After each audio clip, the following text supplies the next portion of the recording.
Texto narrado por Marco Vázquez. 8. Lo que dije a la señora Gross era bastante cierto. En el asunto había posibilidades y abismos que yo no tenía el valor de sondear. Por eso, cuando de nuevo nos encontramos en el sentimiento de común estupor que nos inspiraba, nos pusimos de acuerdo en que nuestro deber era resistir las fantasías de la imaginación. Aunque perdiéramos todo, necesitábamos no perder la cabeza. Cosa difícil, en verdad, pues parecía lo menos discutible de la prodigiosa aventura. Tarde en la noche, mientras la casa dormía, conversamos otra vez en mi aposento, hasta que llegó a reconocer sin lugar a dudas que yo había visto lo que realmente había visto. Para ello solo tuve que preguntarle cómo, si hubiese inventado la historia, pude hacer de cada una de las personas que se me aparecieron un retrato que descubría hasta el menor detalle sus signos particulares, un retrato ante cuya exhibición ella los había inmediatamente reconocido y nombrado. La señora Gross quería sofocar todo el asunto, y no era justo reprochárselo, pero yo le aseguré que mi propio interés en la cuestión había tomado ahora, violentamente, la forma de indagar el camino por donde escaparnos de ella. Coincidimos en opinar que me habituaría al peligro si llegaban a repetirse las visiones, y era verosímil que se repitieran, y yo declaré abiertamente que mi riesgo personal había pasado a ser la menor de mis inquietudes. Lo intolerable era mi nueva sospecha. Y sin embargo, a esta complicación misma habían aportado un consuelo las últimas horas del día.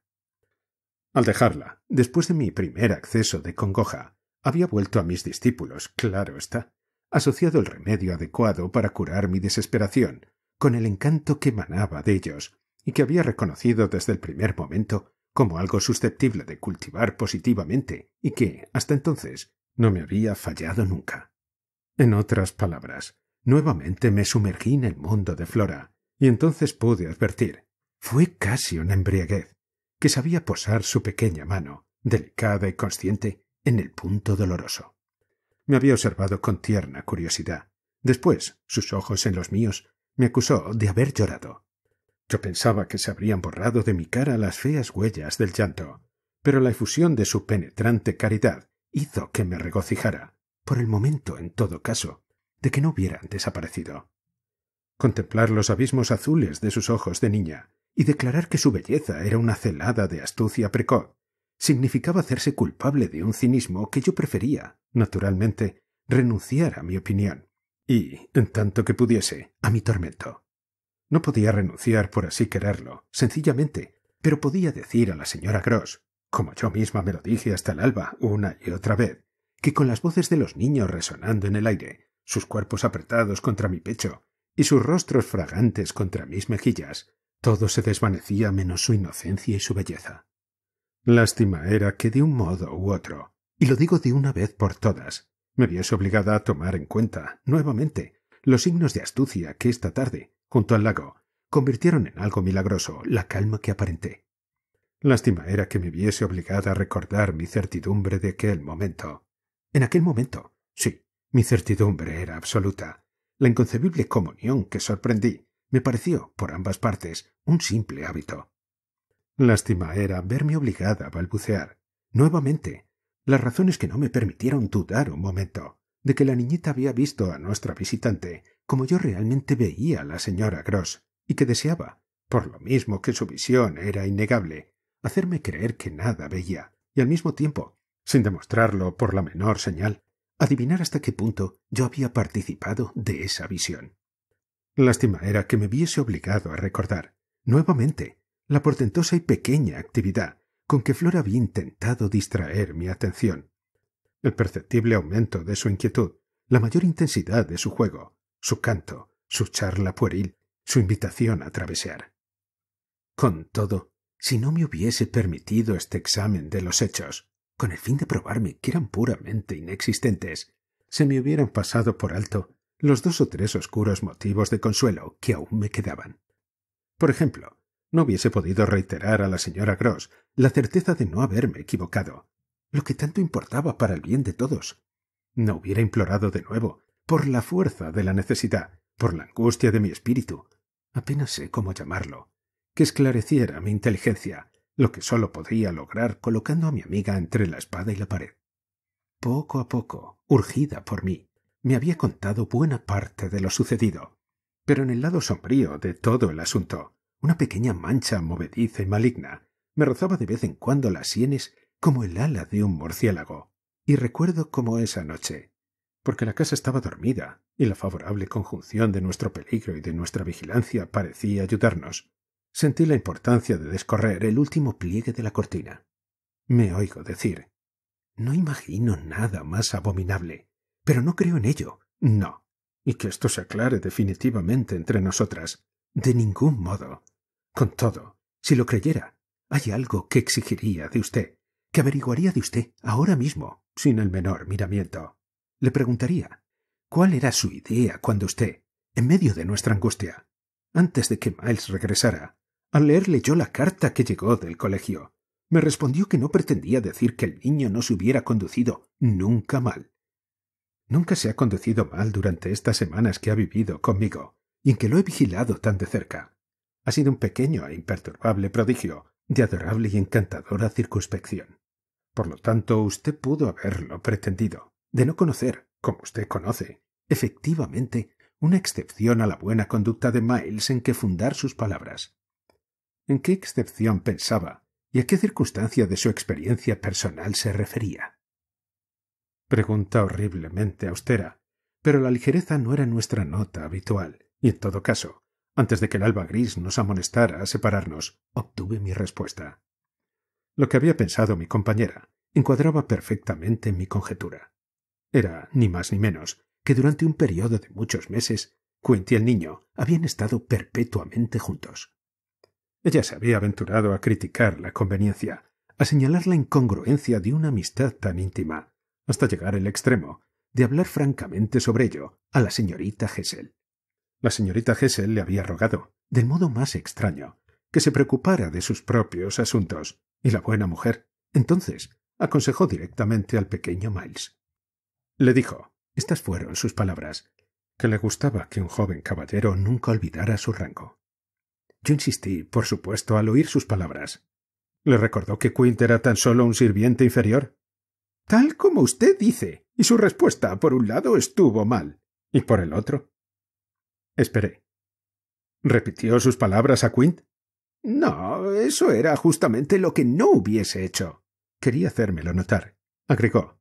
De cualquier modo, estaba segura de que no habría de repetírselas, pero negó ciertas circunstancias. ¿Qué circunstancias? Aquellas en que se conducían como si Quint fuese su preceptor, un alto preceptor, y la señorita Gesell debiera ocuparse exclusivamente de la niñita, que hubiera salido con ese individuo, quiero decir, y pasara con él largas horas. Entonces contestó que no era cierto. Asintió con bastante claridad para que yo agregara enseguida. Ya veo. Mintió. —¡Oh! —balbució la señora Gross como sugiriendo que el hecho en sí no tenía importancia, y todavía subrayó su pensamiento con esta observación. —Vea usted, después de todo a la señorita Gesell le tenía sin cuidado. No se lo prohibía. Reflexioné. Así le ha respondido Miles para justificarse. Se detuvo nuevamente. No, nunca me habló de ello. Nunca habló de ella con relación a Quint. Advirtió, ruborizándose visiblemente, a dónde iba yo a parar. Bueno, nunca demostró saber nada de todo eso. Negaba, repitió. Negaba. Dios mío, qué manera la mía de acosarla. De todos modos, ¿de modo que usted podía advertir que Miles no ignoraba lo que sucedía entre esos dos miserables? No lo sé, no lo sé, gemía la pobre mujer. Usted lo sabe, querida amiga, solo que no tiene usted mi terrible audacia de imaginación, y por timidez, por decencia, por delicadeza, escondió hasta esa impresión que en el pasado, cuando tuvo que soportar los hechos sin desfallecer y sin mi ayuda, debió de lastimarla por encima de todo. Pero yo se la arrancaré. Algo en el niño, por lo tanto, le hizo pensar que protegía y encubría esas relaciones. Oh, no podía impedir. ¿Que supiera usted la verdad? Lo imagino. Y la emoción me hizo pensar en voz alta con vehemencia. Pero eso demuestra lo que consiguieron hacer de él, santo cielo. Ah, nada que no sea bueno hoy, abogó lúgubremente la señora Gross. No me asombra su extraño aspecto, insistí, cuando le hablé de la carta que llegó del colegio. Dudo que mi aspecto fuera más extraño que el suyo, replicó con su familiar energía. Y si el niño era entonces tan malo, ¿cómo ahora es un ángel? Es verdad, si era un malvado en el colegio. ¿Cómo? Bueno, contesté en mi tormento. Usted tendrá que preguntarlo otra vez, pero de aquí a unos días. Eso sí, pregúntemelo nuevamente. Grité en forma tal que mi compañera me miró estupefacta. Hay direcciones en las cuales no quiero aventurarme por el momento. Y volví al ejemplo reciente citado por ella, al que acababa de hacer alusión, la feliz hipótesis de que el niño hubiese cometido un desliz ocasional.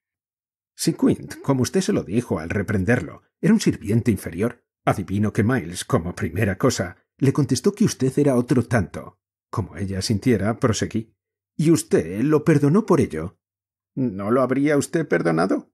Oh, sí. Y cambiamos en la quietud una risa extrañamente cómica. Después continué.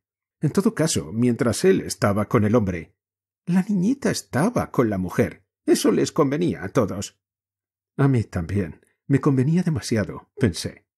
Con lo cual quiero decir que me convenía exactamente a la mortal sospecha que trataba de refrenar en ese instante.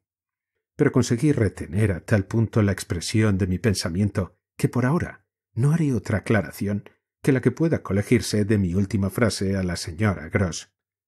La mentira y la insolencia de Miles me parecen, lo confieso, los síntomas menos alentadores que podía usted darme de cómo la naturaleza humana se ha revelado en él. Sin embargo, agregué soñadoramente, he de tomarlos en cuenta porque ahora, más que nunca, siento que debo vigilar. Un instante después habría de ruborizarme al advertir, por el rostro de mi compañera, hasta qué punto lo había perdonado, tanto más cuanto que su anécdota estimulaba mi propia ternura para que me condujera de igual modo. Fue cuando me dijo, antes de abandonarme, justo a la puerta del cuarto de estudio. Por supuesto, usted no lo acusa. ¿De mantener una relación que me oculta? Recuerde usted que hasta nueva prueba no acuso a nadie. Después, antes de abrirle la puerta para que se retirara a sus habitaciones, agregué, solo tengo que esperar.